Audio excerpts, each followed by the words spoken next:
What's up, everybody? Welcome to Conversations with me, your host, Jason Glaze. Hey, thank you so much for tuning in. If you have not subscribed to the channel yet on YouTube, please do so. You are going to enjoy today's conversation. Lee Rogers is here, and we talk about church. Is it important? And if it is, why is it important? So, hope you enjoy this one. Lee Rogers. Hey. You are our first return guest. Oh, nice. Yeah. I'm in the 2 Club. 2 Club. Deuce Club. And I think this is only the 7th one. Yeah. Which probably, I don't know a lot of people. I think that's what that means. We need to meet more people. We need to meet more people. What sort of people would you want? So here's the thing. I don't need a different guest every time. So my only goal is to have good conversations. Different conversation. Different conversations. Like, I don't care if I rotate the same 5 or 6 people over and over, as long as we're having good conversations. Gotcha. So you're not fighting to get somebody on here. No, but I do have some cool ones coming up. Nice. Yeah. Remind me to tell you about it. One of them is going to be great. All right. So it may work out where I have different people all the time. I'm just not going to stress about it. You didn't have Robbie before? Nope. You had him last time. I had him last time. But by the way, let's go ahead and clear up the confusion that you created by wearing that shirt. I know. Forgiveness, please. Okay, so, I'm a fan. I'm a fan. What can I do? You don't work for TrueFace. I do not work for TrueFace. You are a pastor. I'm a pastor of North Georgia Church. Yeah. But you're a fan of TrueFace. I'm a huge fan of TrueFace. I'm a fan of Robbie Engel. Yes. And I'm only, as I admitted earlier, I'm only 12 minutes into listening to the podcast, but I'm a huge fan of that episode. Yeah, it's a good one. I love it. Here's my idea.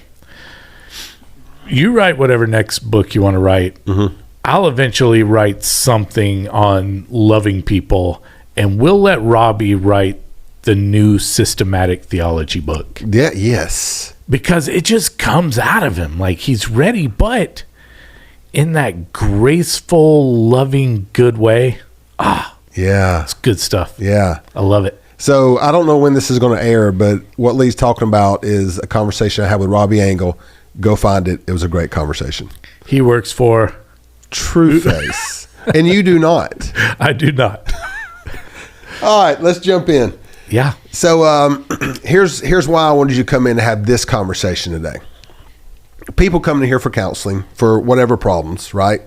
And I don't know if the other counselors here run into this because I haven't asked, but this is something that I run into. So let's say people come in with a problem and they get help. And now we're looking at kind of next steps to continue growth. And the subject of church always comes up, okay? So most people, I don't know if most is accurate. I would say, if I'm guessing right now, 65, maybe 70% of people who come here and see me are active in their church. But there's a pretty big number that are not, right? And so when we start talking about next steps to stay healthy, to stay whole, to continue growing, church seems to come up. And sometimes I get a lot of pushback. And I don't shove church down people's throat like, listen, I'm not legalistic about it like you have to be in church, but I believe it's important as a follower of Christ to be involved in your local church. So I have to ask. Go. Because I know that you think that's important. Do you think that's more of a reason why it comes up, or that it was going to come up naturally anyway? That's a good question. I would say it's going to come up naturally anyway, and here's why. Anytime I ask people, tell me about your relationship with God, the first thing they do is start talking about their church attendance. Sure. So even in an assessment, so let's say I'm doing an assessment with a client and I'm looking at where they are, relationally with others, and I'm looking at where they are with God currently. And I want them to be honest. Like, just give me your honest take on where you are with God. Yeah. Where we're starting. Yeah. Well, I hadn't been to church in 6 months. So they are correlating their relationship with God with church attendance, which is sad. And we're going to get to more of that later on in this conversation. Yeah. But church comes up like session 1. So that's a really good question. Do I bring it up because it's important to me, or do they bring it up? I really don't know. Probably I bring it up. It makes me not that this podcast is about me asking you questions. Go ahead. It also makes me wonder if that would happen outside of our cultural setting.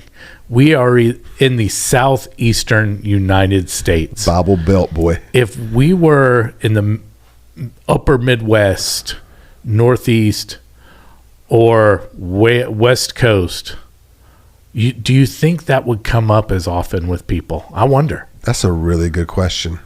I don't know. Probably not. Probably not. Yeah. But We're counseling in Georgia.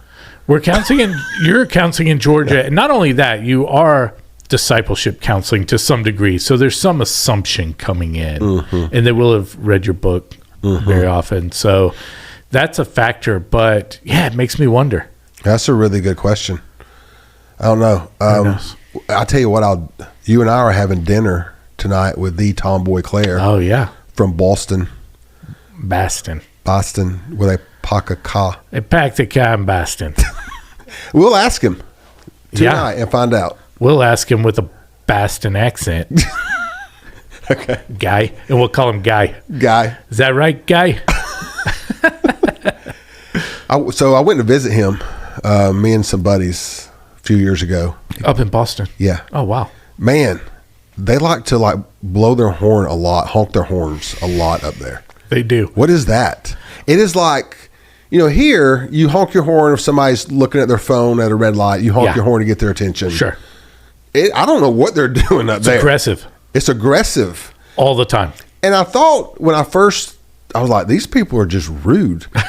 And then the more I was there, it's almost like they're leading each other, and there's almost like a rhythm to it. Like, it's nuts. It's like a comfortable aggression. Yeah.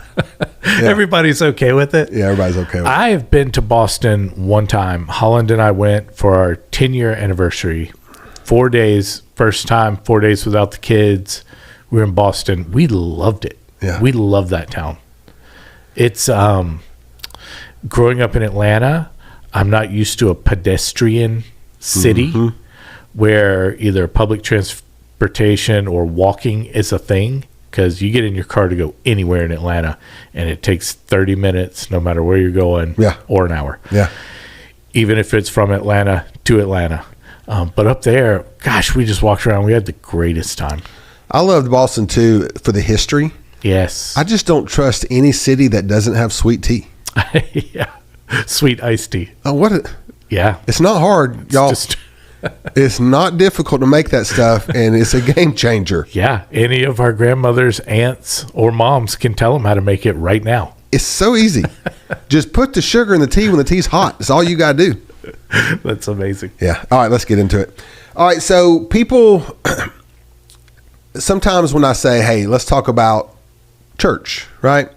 Sometimes I get pushed back because of previous church hurt. Sometimes it's just like, what's the point? So I just got a list of questions that I want to I just want to talk to you about, because I know you're passionate about the church.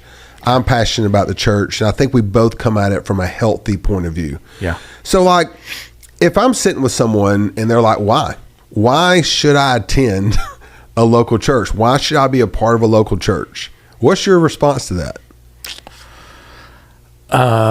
That is a great question. I think is what I would start with. That is a great question. And again, in our cultural surroundings, it's kind of normal to be a part of a church. I think as decades ago in southern towns, the church was the center of social life in a lot of ways.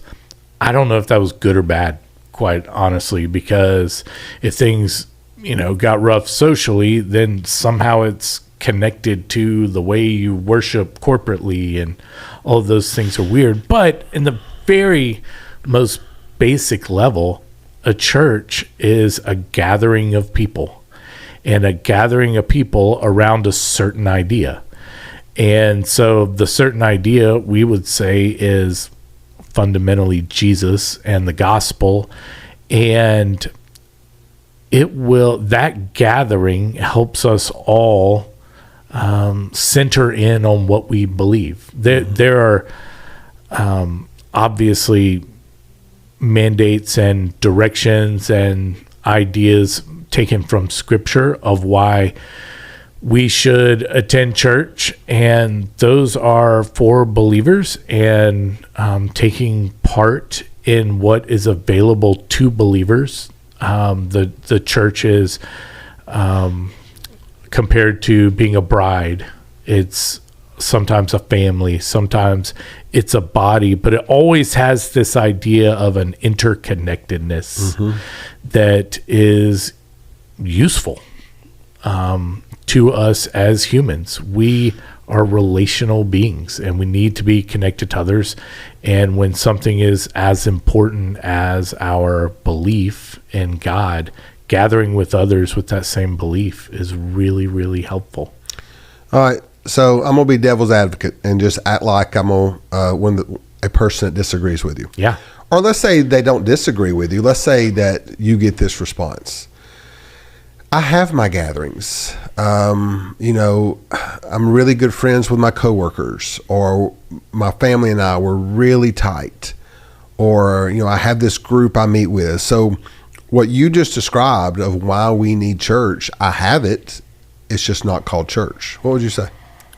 Well, I'd say you can have it, and that can be your church, but I think it needs to look like the body of Christ. If you tell me you gather with your coworkers or family or whoever on a regular basis to intentionally follow the head, Jesus Christ, who's the head of the body of the church, then I would say you're doing it. You got a church. That's fantastic. Heck yeah.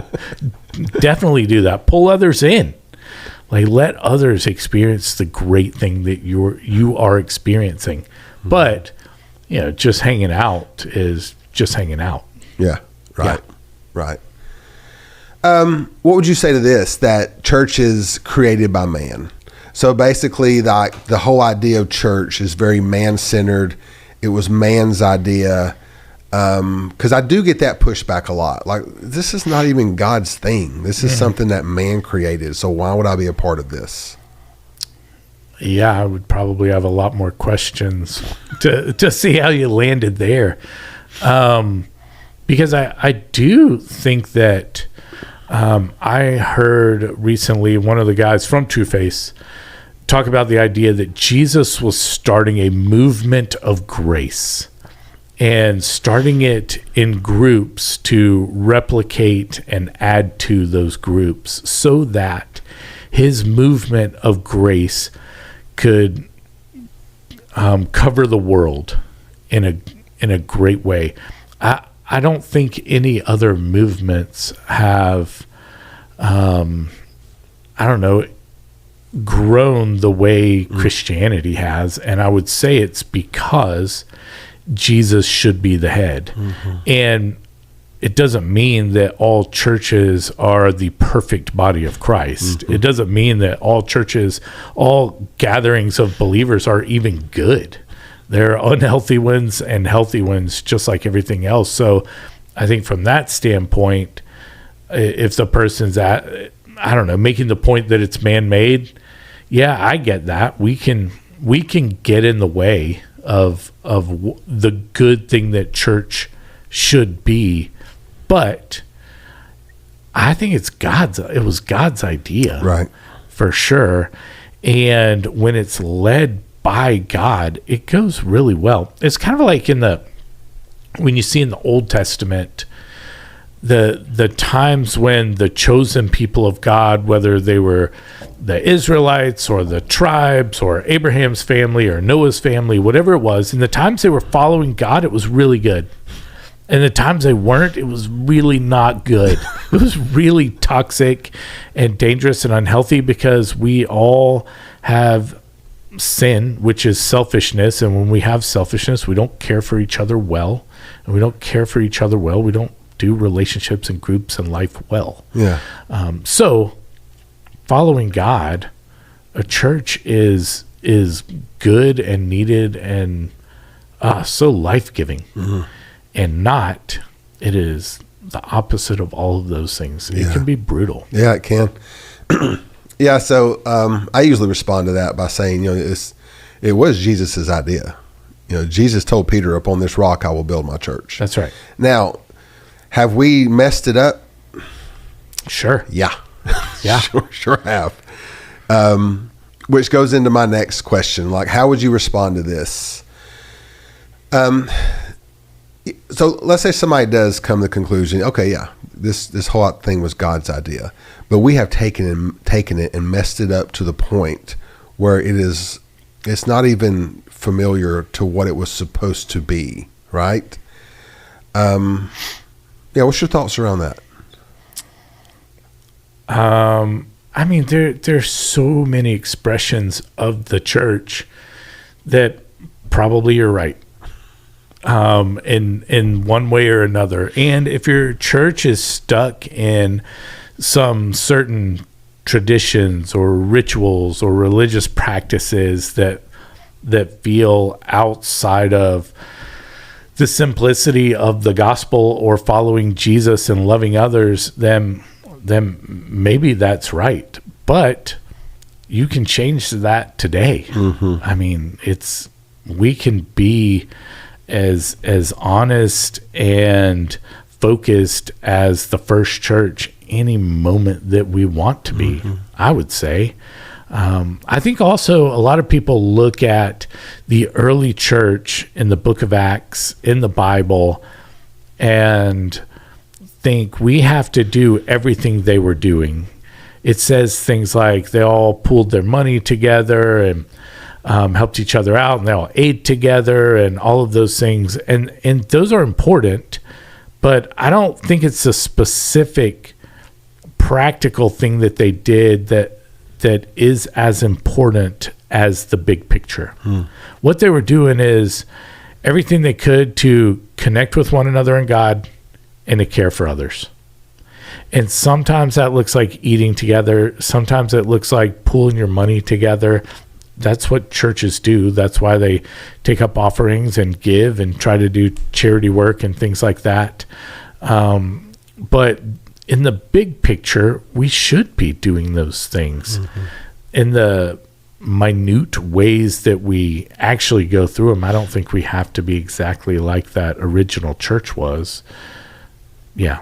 Do you think, so like, we do know that the early church, there's the things that you just said, you know, taking care of the poor, that was huge. Spreading the gospel was huge. When they gathered together, we know, according to scripture, that they sang. It says they sang hymns and spiritual songs. I don't know if there's a difference, but that's what it says. I can't remember the text right now. And they preached and they taught and they prayed. And that's what you see most Sunday mornings. Right. You see teaching, preaching, praying, Right. singing, and that's why we do that. And I think that's important as well. Yeah. You know, and again, this was not really man's idea. This was God's idea. Yeah. And our style is not their style. They didn't have Right. electricity. So that's a factor. Yep.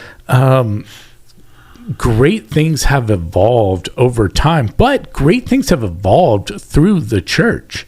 In the old days, even in Renaissance times, the church was the leader in innovation. So all new and good music came through the church. All new and good, even a lot of technologies and science and things like that came through the church, or spiritual leaders, or monks, or things like that.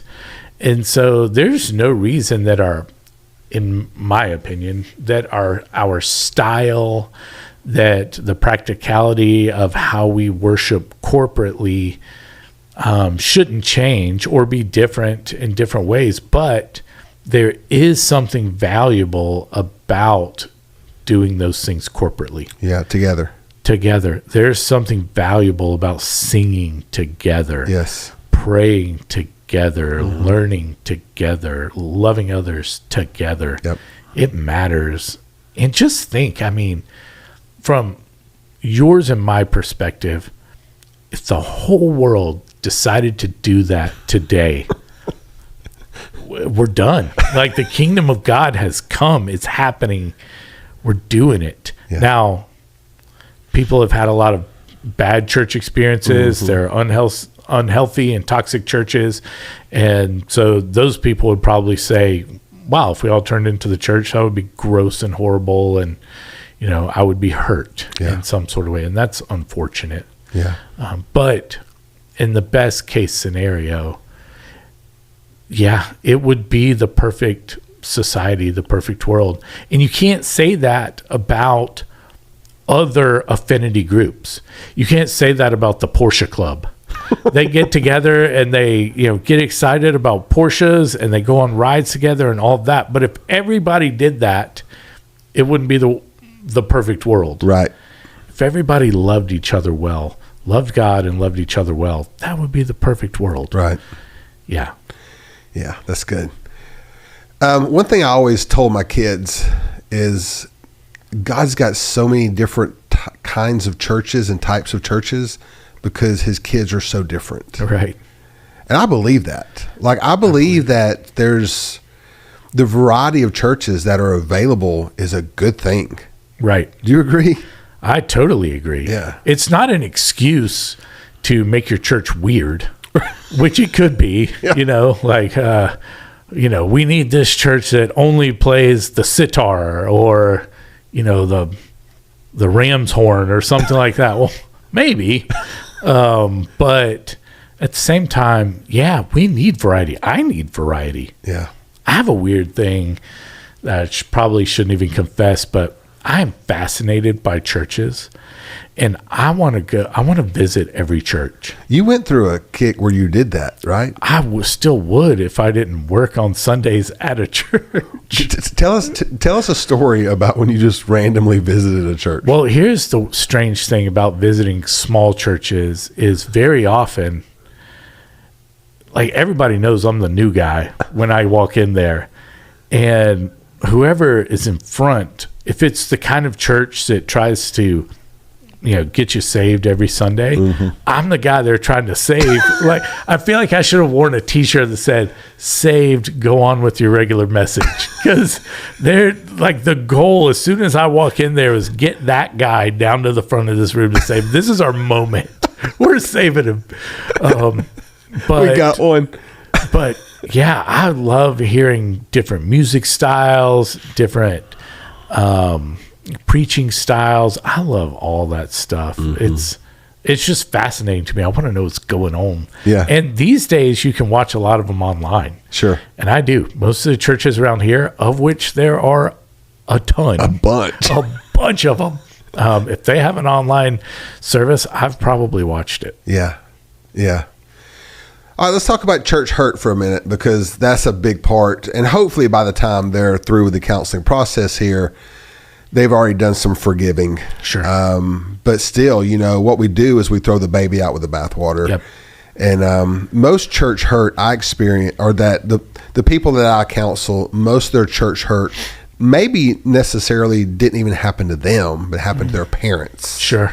Like, they were a part of this church and there was some kind of conflict and their parents left, or their parents got kicked out. And then that leaves a bad taste in their mouth. Yeah. And then there are some who, the bad experience happened directly to them, which is really, really sad. It's really sad. Yeah. Tragic. And then obviously we won't have to go into this, but we transfer that over to God, because the church is supposed to be a representation of God. If they hurt me, God hurt me. Yeah. Type of thing. Yeah. The worst case scenario is that you apply that same thinking to every part of your life, because that would leave you 100% isolated by yourself. Well, actually, you probably were hurt yourself at some point, so you couldn't even be with yourself anymore. But if we applied that to families, none of us would be in families. Families hurt people. If we applied it to school or friends or the grocery store, somebody could be mean to us, so we don't go to grocery stores anymore. I understand that church is a little more emotionally connected than those, but at the same time, I feel like I personally have experienced not as much church hurt, but the damage that can be done from not being surrounded by a healthy Christian community. Saw it in my family growing up. We were part of a church. until I was about 13, and church had some trouble, split apart. My parents, I think, intended to find us another church. I know they did, but we never really did. Then we got comfortable on Sunday, and you just see this slide away from what was important to us at one time, and what was valuable, and parents struggling with different things, but didn't have other Christian adults in their life to speak into that and to walk through those things with them. And it was it's sad. So I should say, church hurt happens, and it's unfortunate. And as long as there's people, there's opportunity for hurt. As long as I'm a person, there's opportunities for me to hurt others. Yeah. I don't want to do that. I want our church to be the most loving, graceful, relationally focused place in the entire world. But I'm 100% positive, because I've been told that I have hurt people, and that stinks, and I hate it. And I want to circle back to every situation and rectify it in humility. And sometimes I can, and sometimes I can't. And that is just, it's the way it goes. Yeah. What do you say to this one? Because I hear this one. The church, they're just full of hypocrites. It's just full of hypocrites. Yeah, they are full of hypocrites. Yeah, you're right. I have a daughter who is right now 12, and a couple of years ago, she got on this hypocrite kick where she's telling everybody they're hypocritical. And they probably were, but I only allowed her to say it when she admitted she was a hypocrite. Like, you can call your brother a hypocrite, but you are also a hypocrite. Yeah. We are hypocrites. Yeah. We don't want to be, but we just generally are. Again, if a church has a corporate policy that's hypocritical, that's a problem. If a policy is hypocritical. Yeah. Or a structure, that's probably not good. Or a policy or structure that seems very antithetical to what the Bible teaches, what the gospel teaches. That's the type of hypocrisy that you should move away from, in my opinion. But just generally, everybody's going to be a hypocrite at some point. Again, like, are we holding everything to this standard? I mean, you wouldn't be able to turn on your TV. Everything on TV is hypocritical. You wouldn't be able to leave the house. Hypocritical people. Yeah. There's also hypocritical people outside the church. Oh, yeah. Even in counseling offices. Oh, yeah. Nah. For sure. Yeah. All right. Let's talk about this. When is it time to leave a church? So somebody's in a church and, okay, let me set it up a little better. I think one of the main problems with the American church is our consumer mentality. For sure. Now I don't know if this is a problem to solve or a tension to manage, because if you don't have a church, I do believe it's okay. It's almost like dating, without a spark, there's no flame. Yeah. So yes, there's going to be something in it for you. Chemistry. Chemistry of why you're drawn to the church in the first place. But a lot of people, they just church hop because who knows, because of a consumer mentality. Like, what have you done for me lately type thing. Right. And that's a problem. So when is it time for a person to leave a church and go look for another? Yeah, I'd say that's a problem because, not because it's evil or sinister or something like that, but just because you're going to miss out on the value of moving in a direction with people over time. The value of depth of relationships. The value of, even if you don't know everybody in the church, you should know someone over time that you may need. You may need to lean on them. You may need the leadership to step in and help you at some point, which is really hard to do if you're church hopping all of the time. But if you're in a church and it has a hiccup, or if you're in a church and something newer, shinier comes down the road and all your friends are getting really excited about it and you want to be a part of it, I think it's a question for God. I think you got to ask, hopefully you're at that church because God led you there. Part of God in your life brought you to that group of people. And if that assignment changes, then I think it needs to come from God. And again, in an ideal world, all churches would be creating space for us to be listening to God and encouraging others to listen to God more than the guy standing in front of the room. And if that's happening, then my guess is your likely response to that pull or that draw to check something else out would be, I need to take this to God and find out. And if somebody comes to me who's a part of our church and says, hey, I feel like God is moving us in a different direction, I hope I would never say, no, he's not. When you play the God card, I am all ears. And sometimes, I think people say that just to do what they want, of course. I'm sure I've done that as well.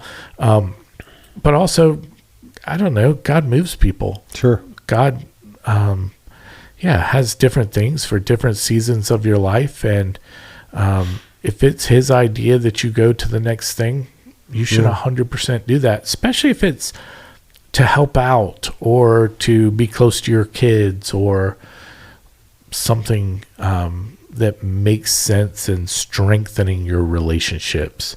But if it's just, shinier lights and a bigger show, I don't know. Ask that question. Ask God if he could show you your motive. Yeah, I think that's a good way to answer it.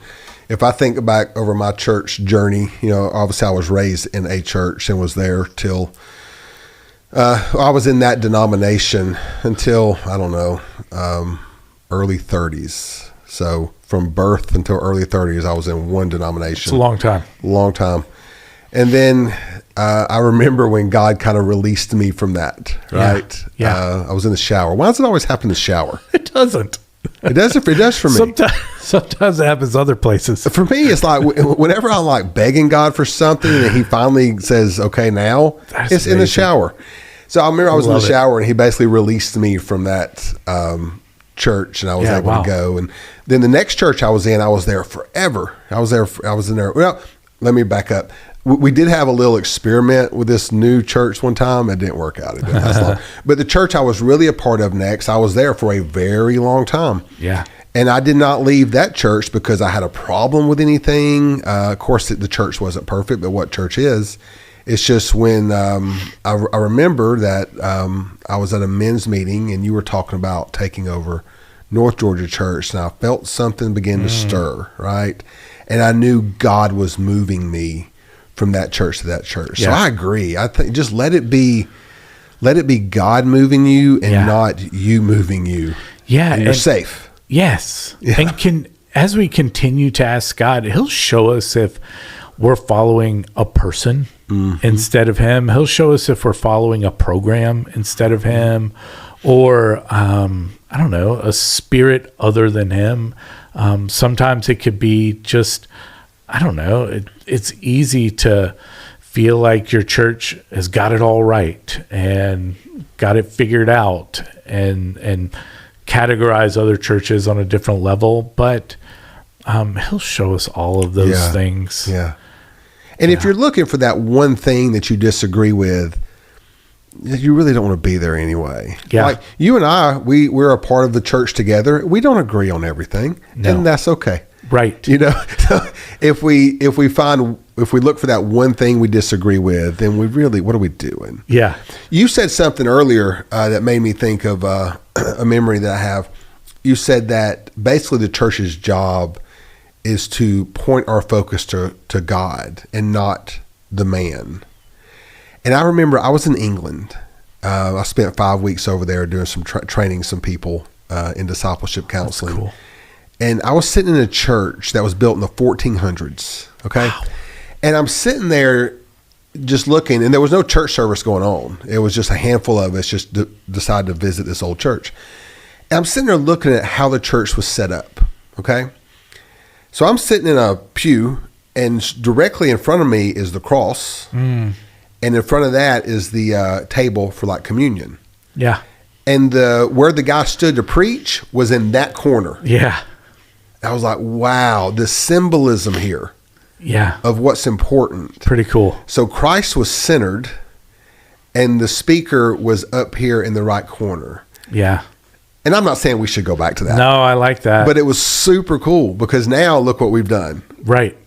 We just turn everything toward the center, which is where the band is, the speaker is. Yeah. And we have the tendency to mess it up either way. Sure. Because if we start worshiping that, crucifix or the communion table or whatever it is, yeah, we have the tendency to make it weird, no matter what. But that's okay. Yeah.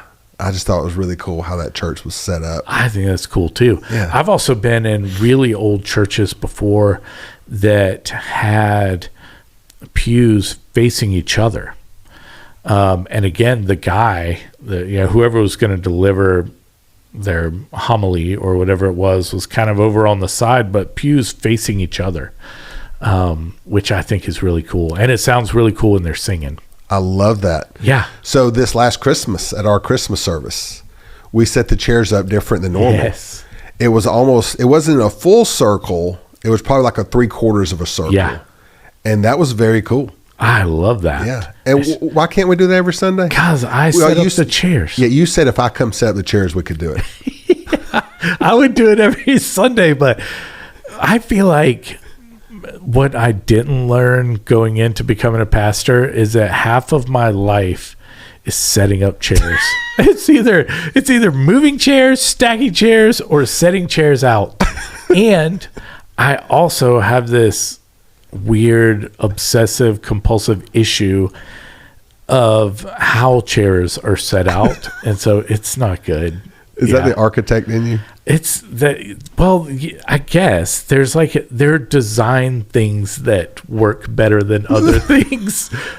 So like that 3/4 circle works really well, but the time it takes me to get that right, I don't have that kind of time during the week. Because we have to take it all down for the youth to use the room. Yes, we use the same room for the Utes. The Utes. For the Utes. My Cousin Vinny. Yes. Reference. Great movie. Great movie. Filmed in Georgia. Was it? Yeah. Sure was. Do you know what city? I want to say... It had to be South Georgia. It was south of Atlanta, but not South Georgia. Okay. Somewhere like Hapeville or something. Gotcha. Yeah. Great movie. All right. Let's wrap it up. Let's just say that there is somebody listening to this who lives in the North Georgia area. And they're like, okay, you've convinced me to at least try church out. They're not attending church right now. And okay, I'm convinced I probably need to go give church another try. Tell everybody about North Georgia Church, kind of what it is, what makes us who we are, all the good stuff. Yeah, it's a great question. I struggle with the perfect words around who we are all the time. I say I can explain it in 10,000 words. It's hard to put it in a few words. We are a very inviting, warm, loving community. It's the type of place that, you will be cared for if you show up there. If someone says they're going to pray for you, they're going to pray for you, and they're going to check in like to see how it's going, which is amazing. And they were like that way before I was there. So I take no credit for their faithfulness, but at the same time, I was talking to Audrey Milam yesterday because she's helping us with our website. And we were just talking about, she kind of had these words in mind, and they're really what I want for all churches. But the first word was love. That your church be about loving God and loving others inside and outside of the church. So love at the top of the list. And I hope North Georgia Church does that. Mm-hmm. The second one is truth. And truth because we're all in this process of learning who the true God is and who our true identity is, because when we start to get those right, we become better us, and God becomes a better God in our view, and we will love him more. The more we learn about who he actually is, the more we will love him. And the last word was authentic, because you got to keep it real.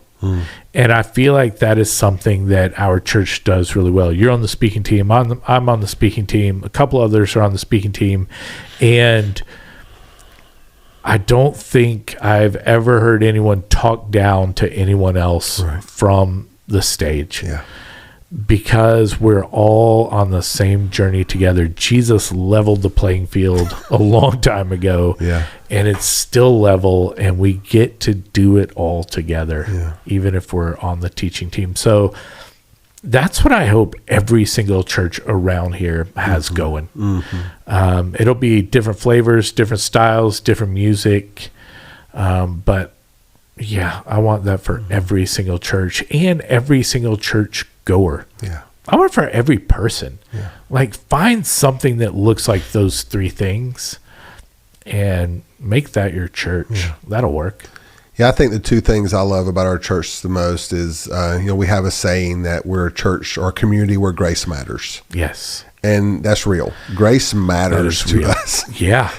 And if we're going to default, we're always going to default to grace. Yes. Let's go down gracing. Yes. Is that a verb? It is now.